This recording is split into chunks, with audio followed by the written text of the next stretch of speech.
Welcome. Good morning, good afternoon, and welcome everyone to this presentation. Today we're going to talk about chamber trips to India, and it's presented by Indus Travel. Here, that is me. My name is Harish Shroff, and I'm the group coordinator at Indus Travel. I will cover the destination, and I will also share with you my experience as I visited India this year, January 2012, and it was an amazing trip. Before I begin, just to let you know a little bit about the company, we do tours to various destinations. We do tours to Asia, Middle East, and Latin America, and these are some of our brochures. So we cover a lot of destinations. We do India, Nepal, Bhutan, Egypt, Jordan, Israel, Peru, and Ecuador, and all these destinations. A few more details about the company. We are a 12 years old company based in Canada. My head office is in Vancouver, so it's a Canadian company, and we have these divisions. That's the Asia, Middle East, and Latin America divisions, and the staff that works in these divisions in the operations and handling of your clients, they have been to most of the destinations. So anyone handling in Asia has traveled to Hong Kong, Bangkok, and India, and other places. Genuine industry recognized customer protection. This is what I really want to highlight. When you are traveling with a company, you want to be sure that they are fully secure for you. If you see, we have all these accreditations. We are AFTA member, ASTA member.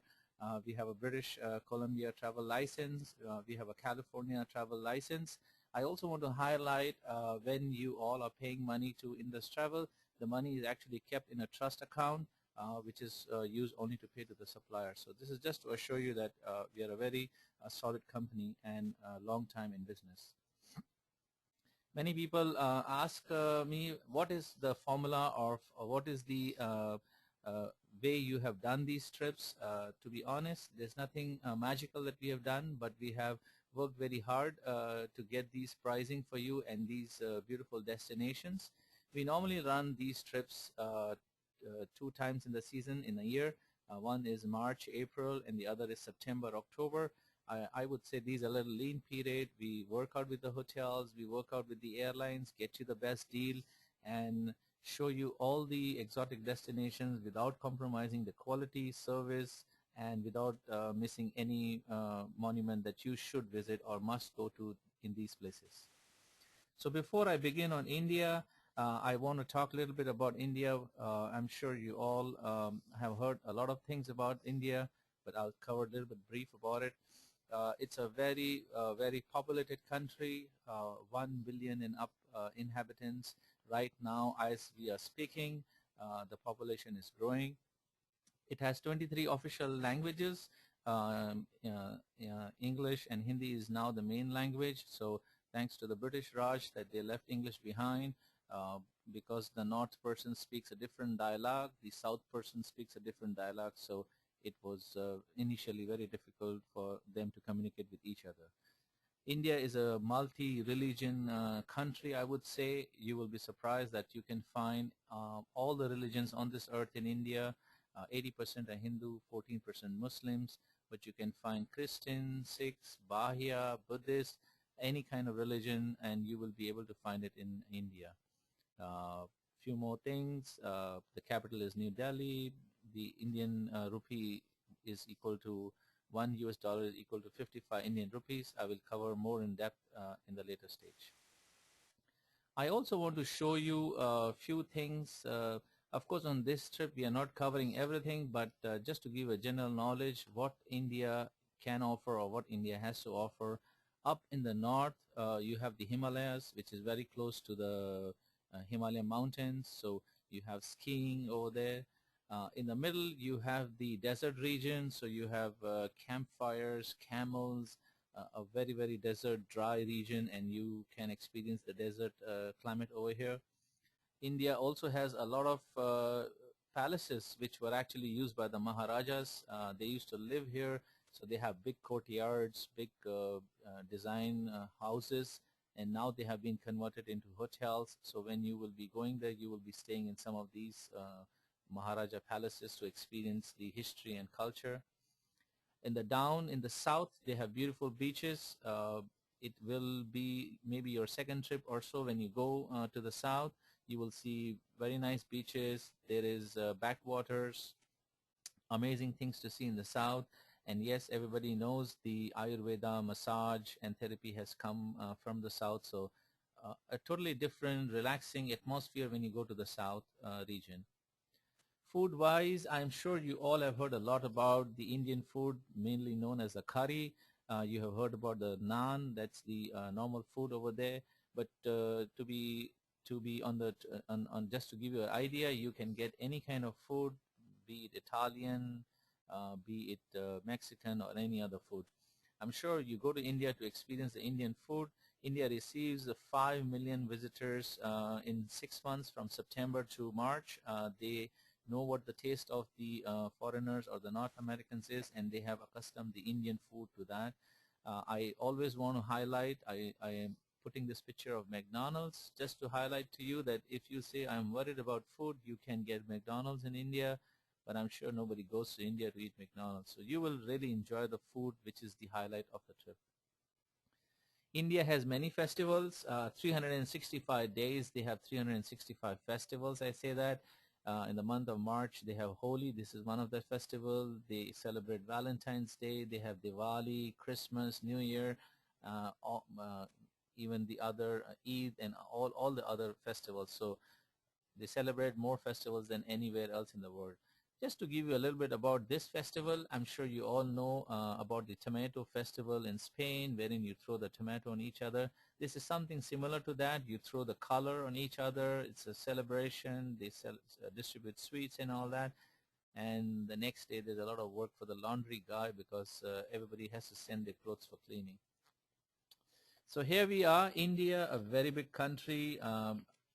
It is a little difficult for me to cover everything in the short period of time, and it is also difficult for you to see the whole country in one go. Many people travel twice to India to cover up the north and the south, and what we have tried to do is to give you the beautiful places. That's Delhi, Agra, Jaipur, the main places to see in India when you're going to India for the first time.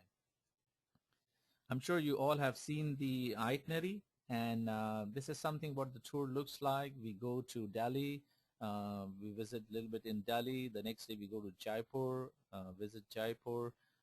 Then we come down to Agra, we pass by Fatehpur Sikri, and then we come back to Delhi. We take you to all the main points that you have to see. We've covered everything, inclusions. I'm going to touch on that a little bit later, but very well designed tour for you to experience India. We have limited spots on each tour that we run, so I recommend that you please pay your deposit to secure your seat. And also we normally collect 90 days before departure the full payment, so all those details can be received from the chamber. As a traveler, there are a lot of questions that you have in your mind when you're traveling to India. First of all, I like to touch on the price. As I said, we have really negotiated with the hotels. You will have amazing price compared to anywhere else if you look for this same trip. It has so much to offer. It has forts, around 3,000, 4,000 forts in India. You're going to go to the places in Rajasthan region, which has the camel rides and things like that. We normally run these programs in the month of March, April, and September, October. These are very beautiful, sunny period, good weather. Also, I'm going to touch a little bit later. Food, I have touched on it. Music-wise, lately I'm sure you must have heard about the music Jai Ho from the movie Slumdog Millionaire. So this is a kind of fusion music you're going to listen there, and India definitely has history, culture, and so much to offer. So it's a full-packed tour for you to visit India and really enjoy India. I will like to touch a little bit on the history. These are three things that you will really see in India. The Mughal influence. The Mughal Empire was the dominant power in India subcontinent in the 16th century, and they started coming to India roughly in 13th century or more, mainly in 15th century, and then they stayed back up to 16th century. So they have left a lot of heritage, history, and culture. And then during the 16th century, we also had British India. East India Company coming. They wanted the spices, they liked the spices, and they also liked the country, so they stayed back. They stayed all the way from 16th to the 19th century, so they have left a lot of British heritage, so that's what you're going to see, and also the Indian culture or the Indian history that has been there for centuries. Before we begin the tour, just to highlight, we take some good airlines. We normally take European Airlines or Air India, which is the national carrier of India. So you would definitely fly in the evening from here and arrive the next day in India. The flying time is roughly 13-14 hours depending what airline we are taking. And right on the arrival, you will find that you are received by the Indus travel tour guides. I want to highlight a little bit on the tour guides. These are our own in-house tour guides. We don't outsource them.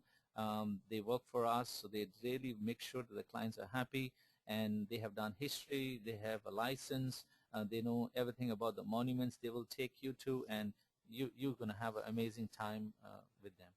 So the tour is a fully escorted tour. We call it as an escorted tour. Right from the beginning, somebody will pick you up at the airport, take you to the hotel, and run the tour with you. So typically, you're going to arrive, go to the hotel. Next day, you will have a breakfast. It's a continental, nice breakfast, and then your tour begins every day. So if you see on your itinerary, every day you're going to go to different places and see so many things. I'm going to cover a little bit about the monuments that you're going to see so that you know what kind of experience you're going to have in India. This is a monument built in 1931. It was actually built during the World War I, initially called as the All India War Memorial, now known as the India Gate. This was actually built in the memory of the 90,000 Indians, British soldiers fought in the World War I and who died in the World War I. Some of their names are also put on the monument. So this is a British architecture, and this is some of the monuments that you're going to see. The next place that you're seeing is Qutub Minar. This is a UNESCO Heritage Monument. This is also built by the Mughal. It's a single stone red marble monument built by them. It has 379 staircase going up, spiral going up, very beautifully done, such a nice carving on it. I will show you a next picture which is closer to this. This is just not the Qutub Minar. It has different places around it, so you will see more than just the one monument. Yeah, that's me. As I said, I was there in India in January. So as you see from the picture, it's a huge monument, even though it looks smaller from far, but when you go closer, it's a huge monument. And then you will have many activities here, college students coming here because it is a part of the curriculum, and you will see the other places around this same monument. So here in Delhi, also I want to highlight that everything was designed in a different way. It is all circular. So as you see this circular fountain, you will see many circular, they call it chowk in India. So everywhere you go, you will have a circular atmosphere. The whole city was designed in this formula. This is the President House. In Hindi, it's called Rashtrapati Bhavan. So initially, when the headquarters of India was in Calcutta, the Britishers, when they started ruling, they brought the headquarters to Delhi. They made this whole new thing. They built the President House. They also built the Parliament, where the current people in the power stay, and this is where all the decisions are made. So Delhi is a very capital city where you have consulates, foreign ambassadors, and many things happening here. So you're going to experience a different thing here when you travel in Delhi. You will see Old Delhi, New Delhi on your day tour in Delhi. Every city we go, we try to give you a little bit of highlight. I call it as an experience. So this is one of your experience in Delhi. You will be doing a rickshaw ride. It's a small rickshaw ride taking you through the bazaar where you can do a little bit of shopping and enjoy the local bazaar. Touching on bazaar, I want to highlight two things. There are two different kind of bazaars. This is an open bazaar where you go out, bargain and shop. So this is really for people who want to bargain and who want to enjoy shopping.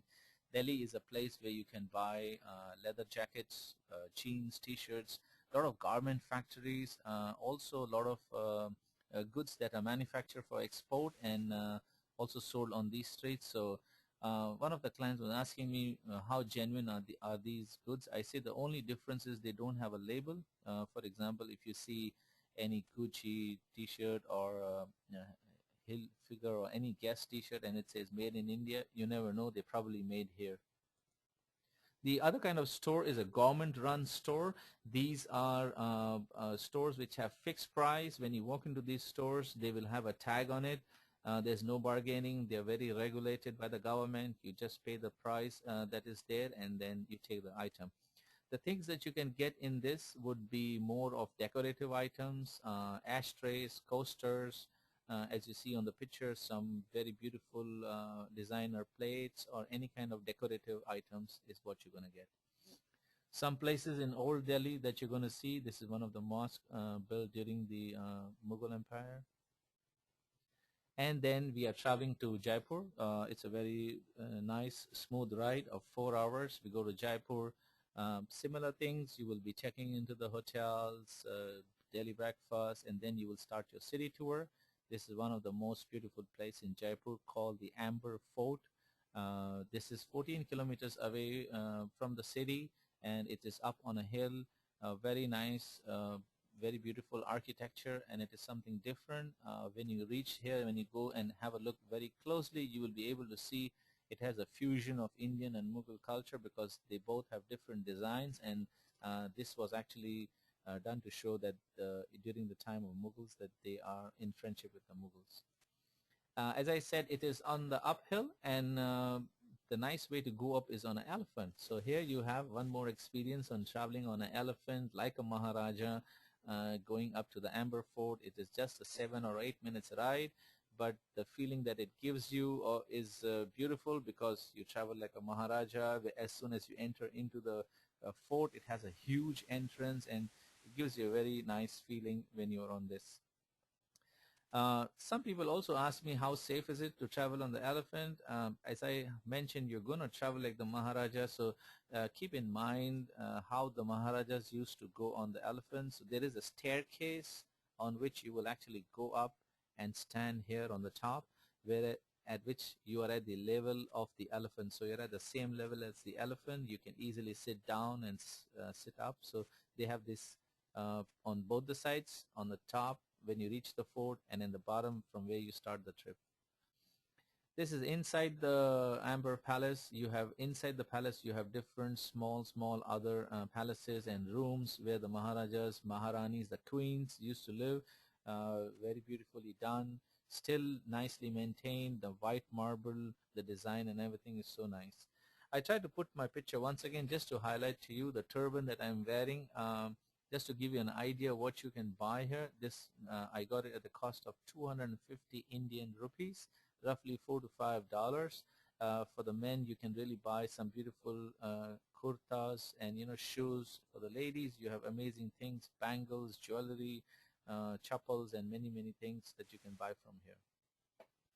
This is another beautiful place in Jaipur called the Hawa Mahal. Also to highlight, it is also called the Pink Palace, and the whole city is actually called the Pink Palace.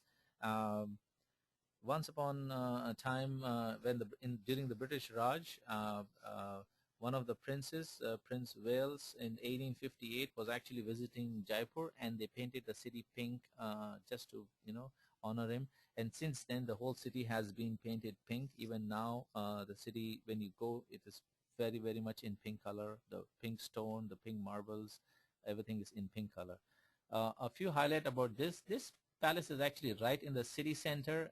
It has a very beautiful shopping complex, not really a complex, shopping area in the bottom where you're going to shop. And the reason why this was also built is the ladies used to sit on the small holes that you sit. They have a sitting area. They would sit here and look down and do shopping. So they would send somebody to buy if they like something from there. So this was actually their television in those days. So something different, but you will really enjoy when you go here. We will also visit the city palace. It's the palace of the Maharaja who used to live here before. It is now converted into a palace or a place where people can visit. It has museums. He's a very humble guy, and he just had 500 rooms. Many of the rooms are now having all the old things like the crockery, the military things that he used to wear, the clothes, and many old items that is there for the display. So once again in Jaipur, just to highlight for the ladies, for the men, you have a very unique things to buy, but very traditional, made in Jaipur. So something different that you can carry home. I always say, please take one empty bag with you, because you're going to come back with a lot of things, a lot of shopping, and you're going to enjoy your trip by bringing back so many souvenirs. While going to Agra, we are actually going to visit through a place called Fatehpur Sikri. During the time, during the Mughal time, they always wanted to make some mark for themselves. So Babur wanted to actually shift the Mughal Empire here in Fatehpur Sikri, and they built the whole city. It was built by the red stone, very beautifully designed. You can still feel it very fresh, for the simple reason nobody actually stayed here. They didn't stay very long. The architect missed one point. They did not see the water supply. To face that, they even built a very deep well. When you go there, you will see it's something like a 7-8 story deep well, but it was not helpful. So the whole city was very nicely developed, built, but they had to abandon it. So it's called a ghost city, dead city, lost city.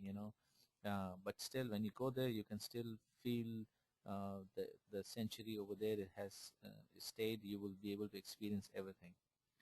And here we are at the crown of India, Taj Mahal. Myself also, when I went for the first time, I was amazed how precisely they have done this, how they have built the Taj Mahal. And on the lighter note, in those days they didn't have the apps, the mobile phones, the programs, and how beautifully precisely they have done this whole thing. You will actually have a chance of visiting inside, seeing the monument. It is made out of white marble, and the best time to go is in the mornings or after sunset. In the mornings when you go, it is very less crowded, and we always try to do that. And you can easily see the white marble changing colors from orange to red and then getting to white. So very nicely done. It was actually built by the the Emperor Sharjah, for his wife Mumtaz, in her memory. It's a love sign. Very nicely done. So I really say seeing is believing, and I have very little words to say. It took 21 years to make this monument, and roughly 21,000 people worked on this monument. The people, or the natives who actually worked on this monument, their forefathers, and these are some of their grandchildren, they still try to maintain the tradition. So they are actually assisting them in still making the handicraft, still trying to promote the art and culture. So what you are seeing is, we will actually be taking you to their workshop. We will try to show you how they are doing. These are handcraft things. You can buy again from them if you like. On the white marble, they try to put the colored stones, which is a colored design. You can buy the coasters, Taj Mahal, many more things to bring back home as a souvenir. It is just to encourage the local people to keep maintaining the art and culture. That's Red Fort.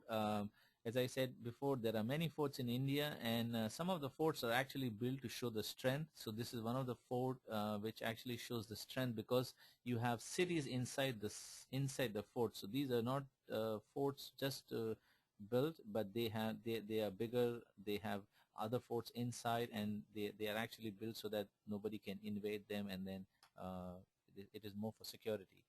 That's me at the Red Fort, and as you see, this is actually one of the entrance of the fort. So this is where the place people used to come, bring the items to sell. So the people from the inside city would come here and come out and buy, and trade would happen here. So very secured kind of atmosphere. As you go inside, you will still see so many beautiful palaces and monuments inside, where they used to live, where the how do you say, the court procession used to happen, where the Maharaj used to come, people used to come down and discuss things.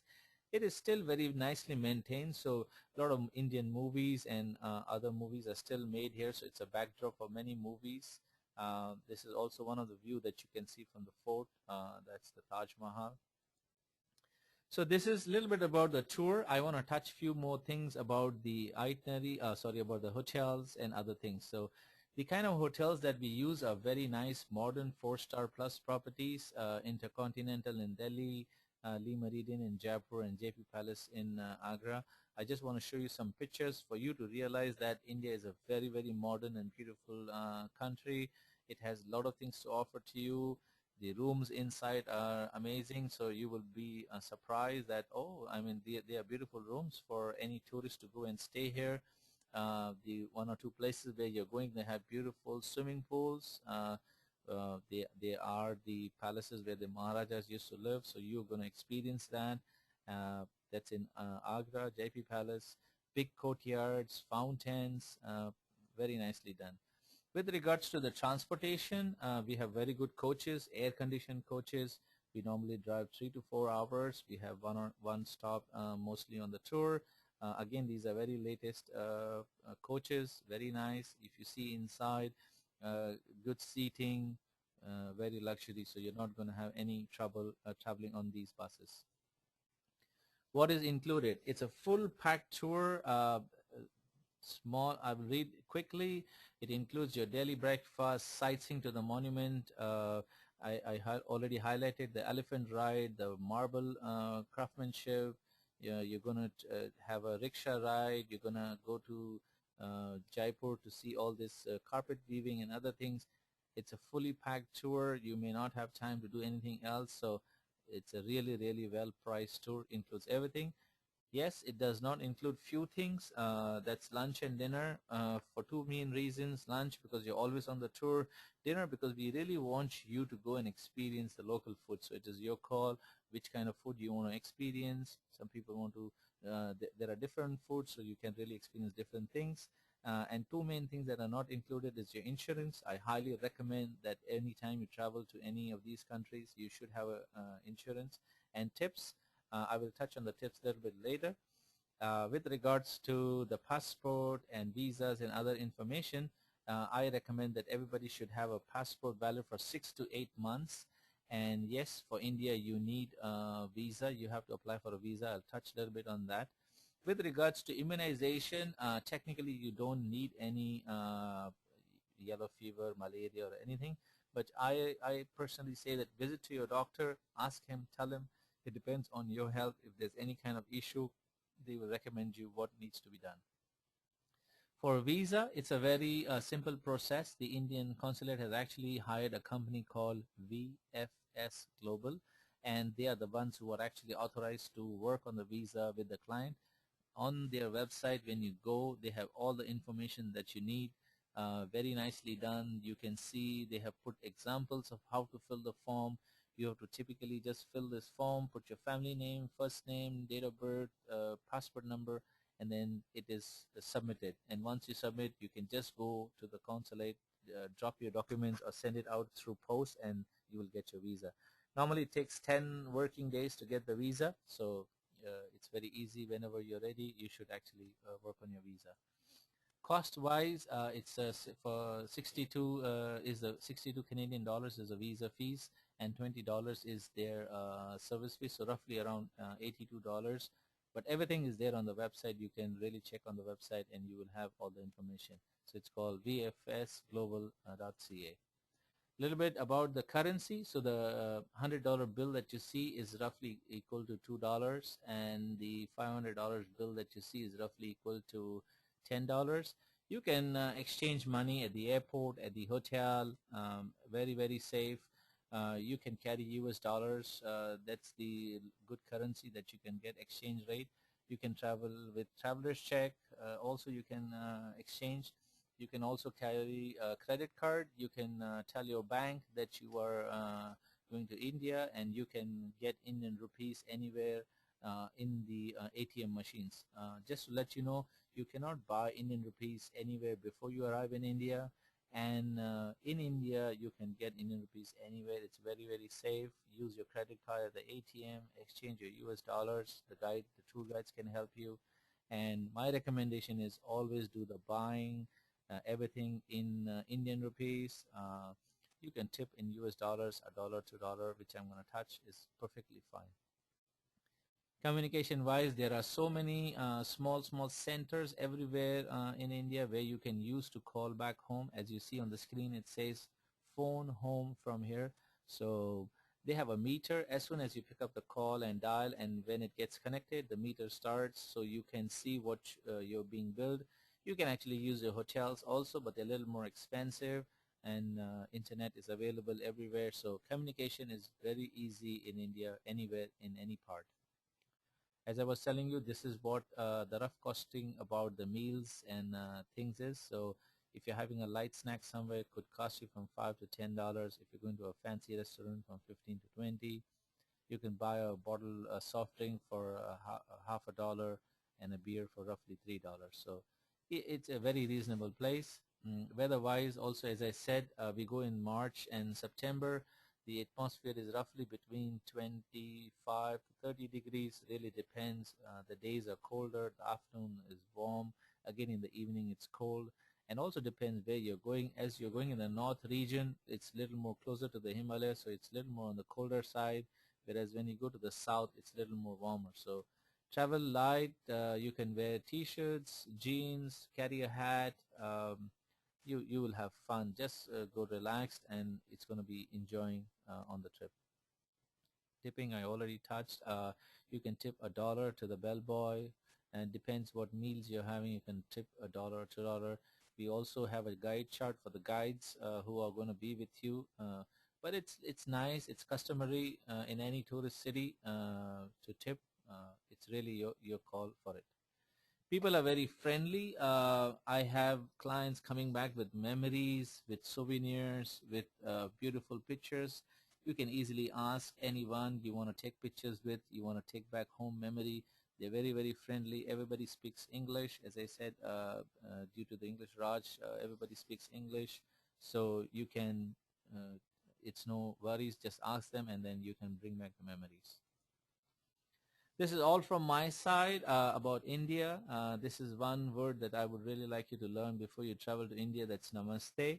It is actually used for both the things. It is used to say hello, and it is also used to say goodbye. So namaste from my side, and I hope to see you on the trip. Have a wonderful time in India. Thank you.